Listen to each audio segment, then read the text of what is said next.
A couple of months ago, I tried beating Raft on only one foundation piece. During recording that challenge though, I had an idea to beat Raft without crafting any tools at all. Now originally, I was just thinking of not crafting anything from the tools category, but as I started practicing, I realized it might be possible to expand this to not craft any tool that I use in my hands. This was the goal for this challenge, and you can see already loading in, it won't be easy. Now right away here, I'm starting out and collecting some items, and this is totally normal, but what is gonna be a little bit different is I'm not gonna use my plastic hook at all for now. The thing is, of course, I'm not gonna be able to craft to this since I can't craft any tools, and I really am gonna need this later, so I don't want to reduce any durability by throwing it out now. Now this means that I can really only collect items around me, and it really is limiting the amount of things I can get. And I saw a barrel out in the distance, and I actually really wanted to target barrels. I pretty much want every single item I can get at the moment, but really specifically, I need 3 stones in about 4.5 minutes. Once I get my first one, I'll explain that in a little bit here, but the first barrel I found was just way too far out to justify getting. And as I traveled around for a while here, I didn't have any spawning in front of me. So I actually decided to restart and try again here and hopefully get some better barrel spawns. And already things seem to be a lot better. I had one right behind me, didn't have any stones in it, and also this one in front of me didn't, but at the very least there's a lot more on the horizon, and I thought there was a much better chance here. Now jumping off the raft here, grabbed the palm leaf and finally got this barrel, and I finally got my first stone. Now the reason that stones are so important is that since I'm not going to be able to construct any spears, I need something to defend my raft against the shark, and that means the only thing I have is stones, and it takes 3 stones to hit Bruce the shark off the raft. So it's pretty much a mad dash just to get all the barrels I could and hopefully get all the stones I need. Now jumping out to this far barrel, I didn't get the stone I needed, but fortunately getting back to the raft here, this barrel actually did, and now all I need is 1 more stone. Now unfortunately, Bruce had been biting me a lot already, and you can see my health is getting pretty low, but I figured 1 more barrel should be fine. So I swam out to it, picked it up here, didn't get the stone. My health was definitely a lot lower than I was expecting. I still just need to get 1 more stone. And you also see in the distance here, there's a crate. It was a little bit too far for me to justify getting, but crates are super useful. They're basically just like better barrels, so getting one of those would be awesome. Fortunately though, there was still a lot of barrels on my way, but I just wasn't getting the stone I needed. And unfortunately here, I see him coming up, and with only 2 stones, I figured I might as well give it a shot. Now unfortunately, these 2 stones just didn't quite do it, and Bruce ended up biting off the raft and breaking a piece. This actually isn't the worst thing in the world, but since I can't build a building hammer since that's a tool, and since you can't find it anywhere, I would really prefer to keep all the raft pieces I can since there's no way to get them back. So I actually reloaded my save here, and I went back to that crate. I did use 1 durability on my hook, and I tried to bring that in. Now on my first load here, unfortunately, I didn't quite get what I wanted, but I did realize if I exit the game and just reload the save, the crate will be there, and it actually completely randomizes the loot once again. This time, I actually did get the stone I needed, so I was all ready to go. Now, some people might think that reloading the save a lot to get what I want might be cheesy, and it is, but it works, so we're gonna be sticking with it for this video. You'll also notice Bruce is starting to come back to the raft here, but he wasn't biting it, and that's when I remembered something. If you reload the save of the game, you have 5 minutes before he attacks the raft. Now, this is obviously really good, but I'm actually pulling off another trick here too. I'm just leaving the raft and setting it off in the ocean. Normally, if you're visiting an island, you'd want to anchor the raft so you can come back to it later, but actually I have an interesting trick here, and the start of it is just letting the raft go. So you can see that going over to the ocean here, and I'm starting to collect some stuff on the island. Now, the first thing I found was watermelons, and that was awesome. My only source of water in the game is going to be through fruit, so it is absolutely critical I get what I need. Now, also, you'll notice here I'm in the ocean, and I'm starting to get some clay. And normally, you do have to be a little bit cautious in the ocean to make sure Bruce isn't going to get you, but actually, I took care of that already. Bruce circles the raft, so if I just send off the raft, he'll circle that and not bother me on the island. That takes care of that, but I do still need to get back on the raft, but I have an interesting way of doing that I'll show you in a second here. Now, while I was at it, I was also mining up some metal and some copper. The metal was just in case I needed a little bit more to make some bolts and hinges to make the receiver, and the copper I also need to make the antennas in the receiver, so both of those were pretty important. Now, the sand and clay, I need to make the smelter, and the smelter is what I'm going to be actually melting these metals in, and unfortunately to make that, I need 14 clay and 14 sand. That was going to be a lot of durability on my hook, and I was hoping that I was going to have enough to get all the stuff I needed. Now, while I was here, I also took the time to pick up some seaweed, which I'll need to make circuit boards because that makes sense, and after that, I started crafting some wet bricks. This is what I need to make the smelter here, and you can see I made 4 so far, but I need 7. My hook was getting really low on durability though, so I was kind of worried if I was even going to be able to do it. Fortunately though, I did manage to craft the last of the bricks here, and I had a tiny bit of durability left. So after grabbing a little bit more seaweed, I found a little bit more copper, and with this piece here, I was completely out of a hook and that was that. Now, looking at my inventory, I saw that I actually didn't quite have enough copper. I was about 6 pieces short, and that would mean that I'm going to need to find another hook somehow. Now, I did want to get back to the raft here, and to do that, you'll notice the first thing I'm doing is swimming out into the ocean. Once I got far enough away here, I'm using the pause menu, and you'll notice I'm moving my mouse around, but importantly, I'm not moving my character around. In this game, if you stand still for, I think, 40 seconds, and you just move the mouse around but not your character, the game will assume you're stuck somewhere and will give you an unstuck prompt. But if you're in the middle of the water, the only place I can teleport you to is the raft. So you can see now, right back on the raft, and I'm ready to go again. But back on the raft here, I wanted to put down a research table and start working on the smelter. So after building that up here, put it in the very corner to conserve as much space as possible. And with that there, I started researching all of the items that I've already collected. Now I also put down all of my wet bricks here, and these need to dry on the raft for a little bit. So with those just sitting there for now, really all I have to do is wait. And during that waiting time, I found something very useful. This was a drifting raft way out in the distance here, and I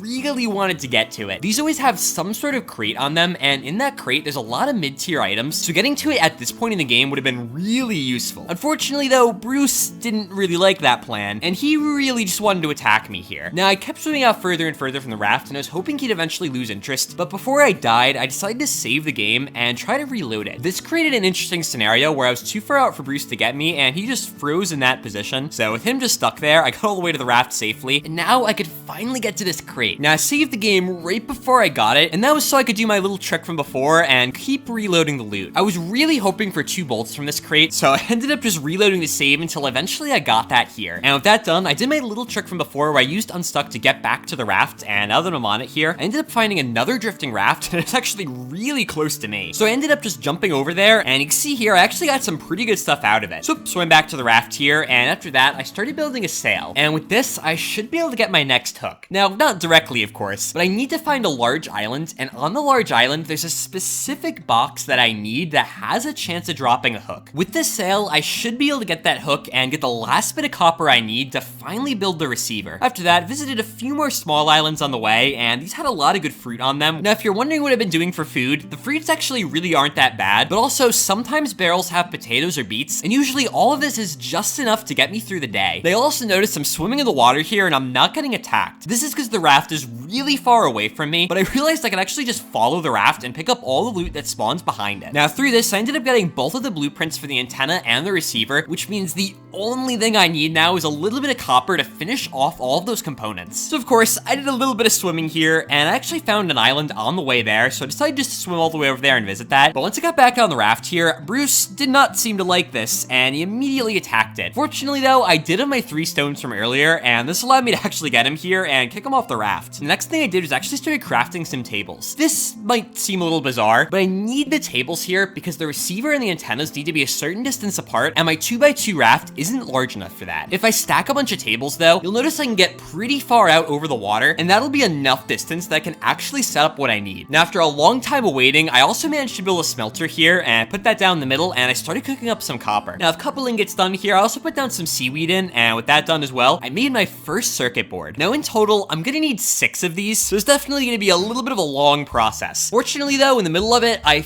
finally found a large island. This was exactly what I wanted, and you can see here I'm starting to scale it now. And the birds seemed to already be picking up a stone to try to attack me, and this boar also was trying to attack me. I was hoping to kill the boar with the stones I had, but the stones are really slow here, and the boar is actually pretty good at seeking me out. This area is also not really ideal for me to run past them, so it took a little while here, but eventually I got through my last stone, and he didn't die. So the new plan was just to try to avoid him, and I got a little bit stuck on this rock, but fortunately he didn't seem to be able to attack me, and just as he was running away, the bird dropped the rock on my head, and then I died. So I reloaded the save here, and I gave it another shot. Now this time, while I still think I could have avoided the boar, I ended up finding a cave here, and in this cave was exactly what I was looking for. Finally, I got the wooden crate. Now this wooden crate, I'm gonna bring up the loot table here and redact a couple items just for dramatic effect, and you'll see there is a 1 in 200 chance that I'll end up getting a scrap hook from it. It's actually a little bit better than that since you get multiple items from the crate, but still, it's gonna take a while. So I ended up saving the game and just continuously reloading until eventually I got it. It was a surprisingly low number of tries. I think it was only around about 17, but finally here, I actually got the scrap hook, and with that, I can get the last bit of copper I need to finally get the receiver and antennas going. Now, I went around this island for a little bit looking for copper, but it seems like metal doesn't spawn in this big island, which is a little unfortunate, but I just ended up teleporting back to the raft, and I'm using a slight variation of the teleportation trick here, where if I actually save the game and reload it, it just teleports me back to the raft. This just avoids me having to wait 40 seconds, so it's just a slight convenience here. But with that done, you can see I ended up going to another island here, and this one actually did seem to have some copper on it, so just finishing up the job here, getting the last little bit I need, and teleporting back to the raft now. Just have to smelt a little bit more of it, and with that done, I started moving everything over to the one side of the raft, and after that, I started stacking more tables. Now, the specific requirements of why I need to get all this stuff spaced apart is that the receiver needs to be, I think, 2 blocks away from the antennas, and the antennas need to be 3 blocks away from each other. But finally, once I found something that worked, you can see now, putting down the receiver here, and I'm putting down my 3 antennas. Now, the last antenna here, I had to build up a few more tables on the other side of the raft for, but once I got those in place, put that down here, and you can see now, once I put the battery in the receiver, it spawns in the next island, and with that, it's time to travel to it. Fortunately, the first story island is actually really easy to get to, because it's pretty much directly with the wind, so you can see it spawning in the distance here, and after that, I actually decided to jump off the raft here and start messing with it. Now, the raft did get stuck, but I wasn't sure if Bruce was going to attack it while I was gone, so just to be sure, I ended up just sending it away, because I know he doesn't attack it if it isn't in view. Also, I could just teleport to it anyway, so it's really not that big of a deal if it ends up going really far away. So with that sent off here, I ended up just going around, collecting some story items, collecting some random items I found, but under the staircase, I actually remembered there's a single wooden crate. This was really important, because it's going to let me get that second redacted item that you see here. This is the paddle, and the paddle ends up being really useful for getting myself out of tight situations, so getting it would have been very nice. I sat here, though, for like 40 minutes trying to get this, and I never did, but at the end here, you'll actually notice I got a slightly different item. This is the metal spear. It's also another 0.5% item, and I will somewhat need it later. I could have not gotten it, it would have been fine, but it is kind of convenient to have, so I decided just to stick with it for now. And you can see at the very top here, I picked up the last note, and there's another wooden crate. Now I sat here trying to get a paddle for like an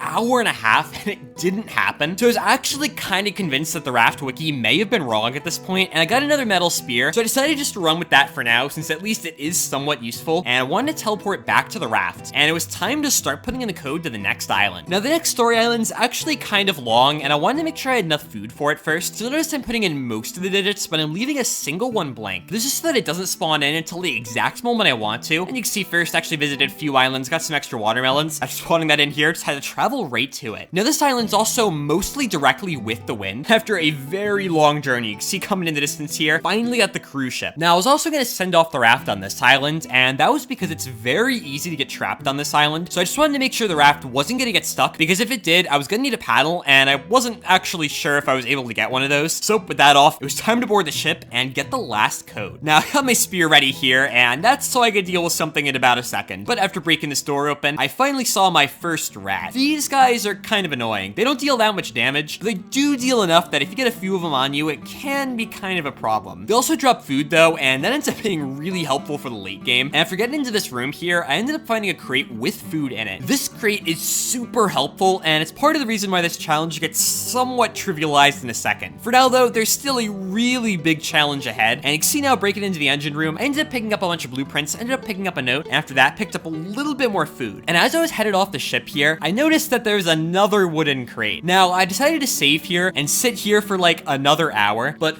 finally, I ended up getting a paddle. I wasn't sure if it was gonna happen, but once I got it, I was really happy, and you might wonder why I want a paddle. My main problem is that the last island is actually directly into the wind, which means I can't use the sail to get there, and the way I saw it, I really only had 3 other options. The first is the totally normal way, which is to make an engine and boat myself over there. The problem with that, though, is that you really need 3 tiles to put down an engine, and since I can't build anything else, I'm kinda stuck. Now, the second way was just swimming. This actually seemed like a pretty okay idea at first, and after I ended up using the receiver to get a really good point to reference myself to, I ended up starting to swim over there. But again, Bruce was kind of getting annoying, and also I had realized that the raft probably needs to be in proximity to the island to even spawn it in, so even if I swam the kilometer to get over there, it really isn't gonna help me at all. Now lastly, I could use paddles to get there. This is the most painful way, because of course, I need to get more paddles to do this, and I'd estimated I'd probably need about 4 to do it. Now I was messing around in creative safe mode, and I'd actually realized something interesting. The engine has to be placed on a foundation piece, but if I use a fishing net, I can actually extend the raft and put down the engine. This means I don't need to craft a building hammer, and as long as I put this down, I should be good to go. So I made that collection net here, and with that put on the raft, I ended up making the engine and the steering wheel. Now also, I had to remove one of the antennas, and I'll put it back in a second here. That's to make room to actually get the engine down. Now I still wasn't able to fit it here, and I was a little bit worried, but then I just realized the sail was probably in the way. So I have to delete that, gave it another test, and it seemed to work out fine. Now to get the antenna back here, you can see I'm stacking tables again, and I have to do it much further into the raft. Fortunately, I still got the distance I needed for the antenna, and everything seemed to be good. Now I actually removed the engine just for a second here, and that's so I could put down the steering wheel. I needed to rotate the raft a little bit so that the engine would be pointed directly at the island. If it deviates at all, that means I'm gonna have to pick it up later, and if there's planks in it, I'm gonna lose those planks. So picking it up now is definitely just the better way to go. Now, of course, to fuel the engine, I'm gonna need planks. I see now, just picking a bunch up here, and after I got enough, started to fill it up here, and turned it on. And you can see on the receiver, I'm about 1,700 meters away from the island, and I'm pointed almost directly at it. After not too long, you can see it way out in the distance there. And here, coming into view a bit more, I was gonna miss it by a little bit, so I ended up using my paddle to try to get myself into the space between the rocks. Once my raft hit the island, though, it kind of started to glitch in, and I really didn't want to be a part of that, so I decided to jump off here and just try to beat this whole island. I was getting pretty low on water and food at this point, so I really wanted to get this done as fast as I possibly could. Now, I planned out my route here, so I got a couple of berries up front, and after that, I went to relay station 2. This one is a bit of parkour, and you can see here, easily enough, get over all that, and I got to the ranger station first. This is also great, because it has a little bit of food in this crate, and while I didn't get any good drinks, I figured it should be enough to carry me over. So, visiting the first relay station here, you can see, got that activated. After that, did a little bit of parkour to get down here, and it's time to go to the second relay station. This one, I had to do some epic rock throwing. I ended up moving down the bridge, and after that, I was able to get all the way over to it. And with that activated, just have one more left, and I actually have to get the berries in the back here, and that's so that I can get the machete, and that'll allow me to get to the last relay station. So I just put the berries in this bin over here, and with that done, now I can get into the cave and finally get the machete. Now, it gives you the machete blueprint, but also, fortunately, it just gives you the machete, and if it didn't do that, I'm pretty sure this challenge would be impossible, so I'm very glad that happens. But with this, you can see, finally cutting down these weeds, and with all that done, and get to the last relay station here, and flipping the switch, gives me the last code, and that's where I'm gonna call it for this challenge. This is only the first chapter of the game, but after this point, the game gets a lot easier, so I feel like I've pretty much shown off all the tricks that I really want to. So guys, thanks for watching. I'm glad I found another good raft challenge to do, because I really like the game, but finding a challenge with a really good balance between difficulty and fun can be really hard. But I thought this one was absolutely great, and I'm hoping I think of something else in the future. So if you have any more challenge ideas, make sure to leave them down below. Make sure to subscribe if you want to see more content like this. If you have any other questions or comments, feel free to leave them down below as well. And otherwise, until next time.